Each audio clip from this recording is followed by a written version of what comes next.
What's up, YouTube?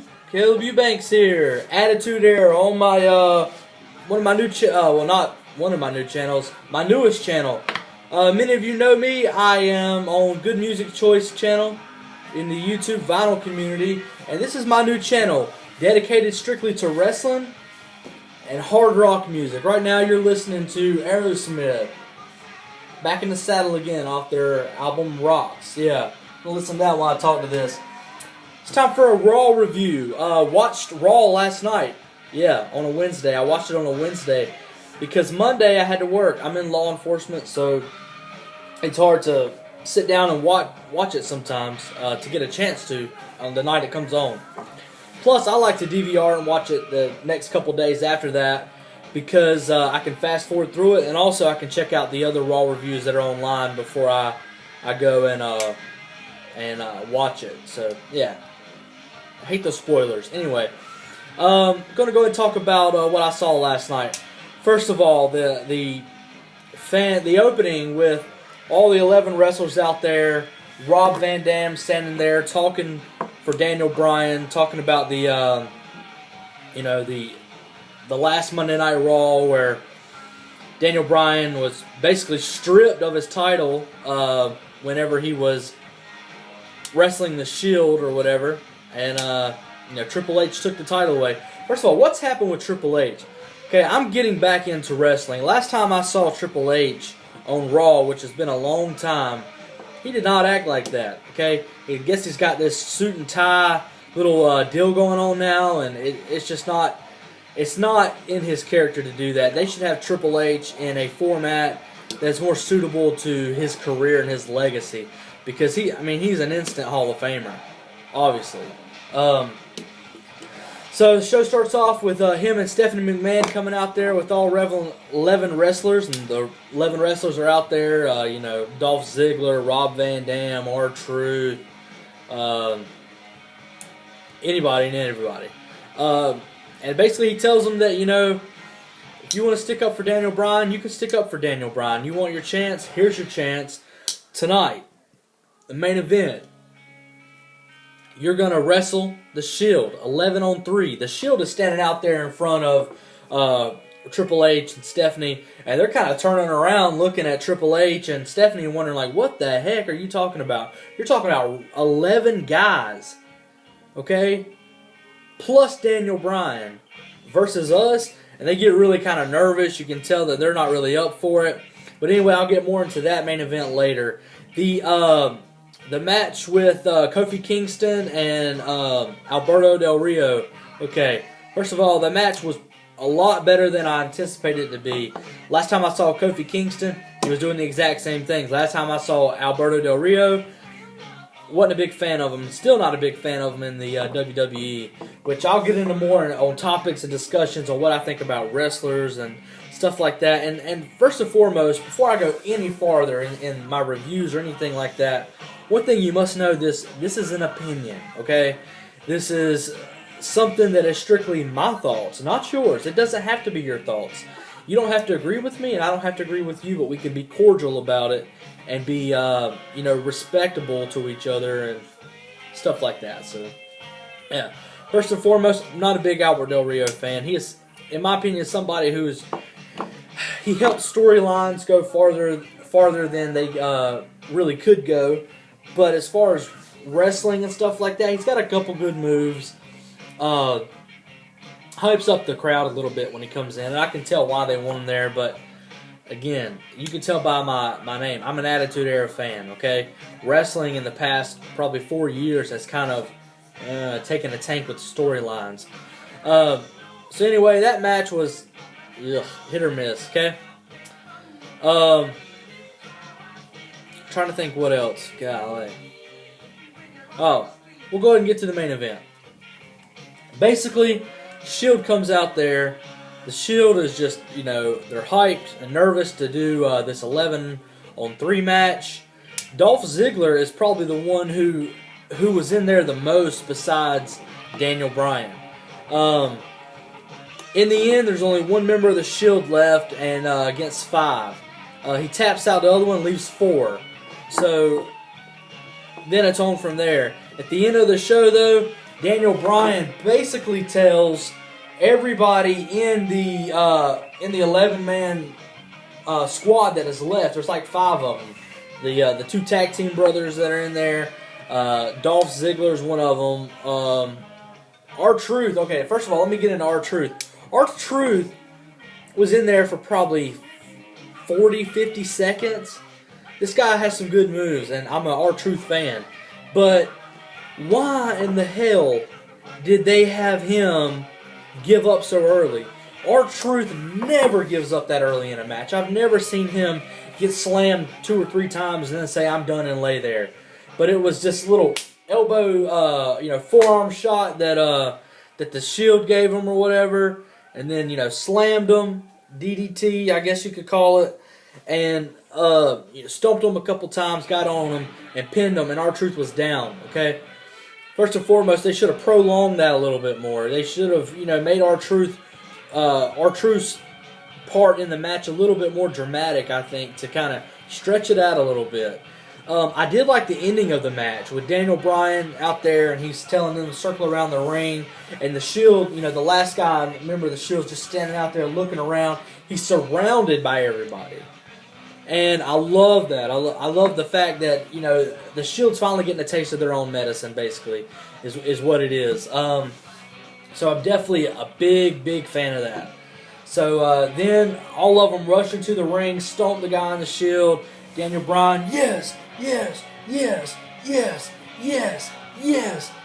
all that stuff. And at the end of the match, he wins, and that's what Raw ended up after. Now, one of the most critical points in my Raw review will be the what I saw last night in the Raw episode for Monday night is, excuse me, I just woke up. Big Show knocking out Dusty Rhodes. Stephanie McMahon gave Dusty Rhodes a chance, an option to choose which one of his sons could come back and have their career back. He refused to do it. Gave him a choice of either being knocked out or being torn to shreds by the Shield. The Shield, this is in the previous week's episode, the Shield, surrounds Dusty Rhodes. Big Show begins to cry, knocks out Dusty Rhodes. This picks up with The Miz in this week's show, and who in last week's show was basically beat to a pulp in front of his family. Just absolutely humiliated in front of his family. We'll get into that. So basically what happens is there's a couch set up. It looks like there's going to be an interview or something like that. The Miz comes out there, hypes up the crowd a little bit, talks about how he's upset that he was embarrassed for getting his ass kicked by in last week's show. Then he goes on. All of a sudden, Stephanie McMahon comes out there with Big Show. Our Big Show's already out there talking to The Miz. Stephanie McMahon comes out there and basically tells Big Show to knock out Miz. And Big Show does. It was awesome. I love that part of the show. It was a nice little leeway into what could happen next week and stuff like that. I'm excited to see next week what happens with the Big Show. And I'm a Big Show fan. And it's unlike his character to be doing that. And everybody who's a wrestling fan or a Big Show fan in general knows that. But, I can't wait to see what happens with that. I hope Big Show turns around. There's going to be a situation where I think Big Show's probably going to turn on Triple H and Stephanie and probably going to have it out with Triple H. And that, I think, would be awesome to see Big Show and Triple H going head-to-head, fighting over Stephanie McMahon and the way she's running things with the WWE right now. One of the coolest parts of the show last night that I watched, Monday Night Raw this week was in Chicago, hometown of, guess who? CM Punk.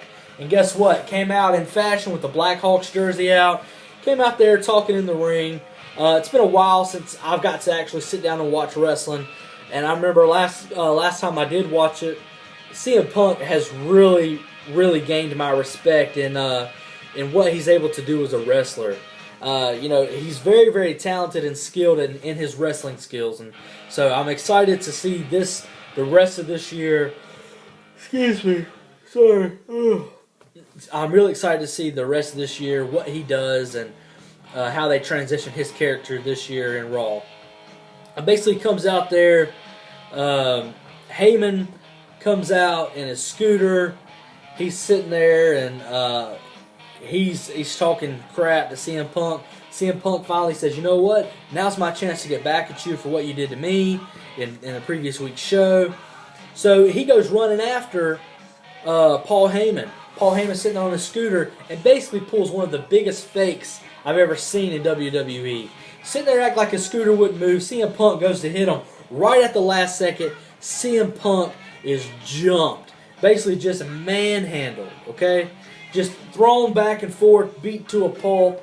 At the end of the show, you see him, or at the end of that segment, you see CM Punk basically being lifted up by the medical staff and taken to the back. I'm really curious to see what happens in that. Overall, it was a really good Raw show. There was a lot of good storylines in it, a lot of good matches. Some of my favorite were the Kofi Kingston, Albert Del Rio, which I was, that's my surprise of the week. I'm not a big Del Rio fan. Kofi Kingston, he's a good wrestler, he's a good high flyer, and I don't like his storylines and stuff like that much, but he's good for getting the getting the crowd excited. So that was a really cool match. One of the coolest things of the whole night, though, was probably the Big Show knocking out The Miz. I thought that was pretty neat. What else? Obviously the main event, the 11, really 12 if you count Daniel Bryan, on three guys who stood up, or the 11 guys who stood up for Daniel Bryan against the Shield. That was really cool.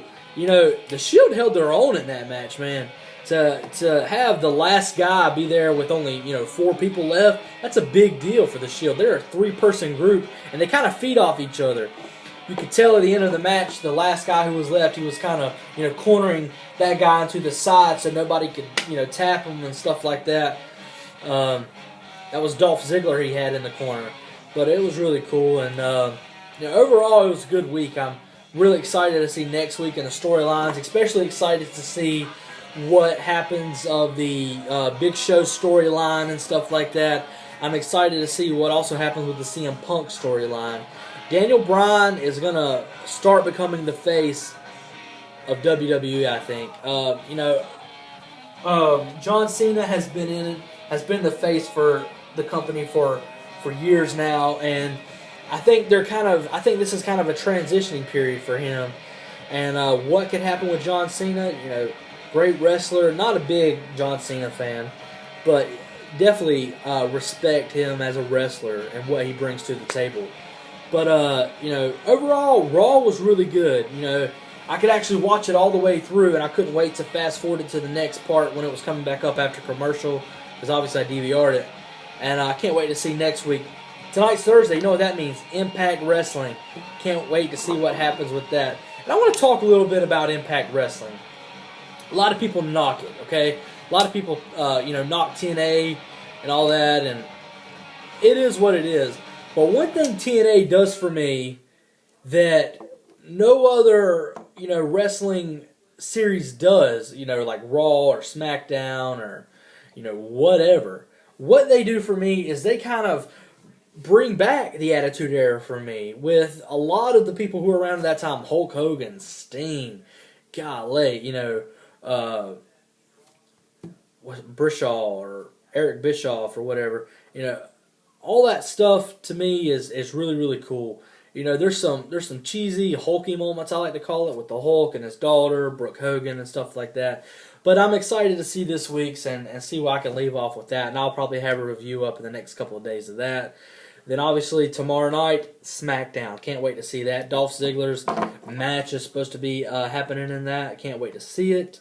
And that's basically it, guys. And sorry if I bored you with my review, just talking about wrestling. I want to know what you guys think about this last week's Monday Night Raw with storylines. I want to know what you think is going to happen, number one, with the Big Show.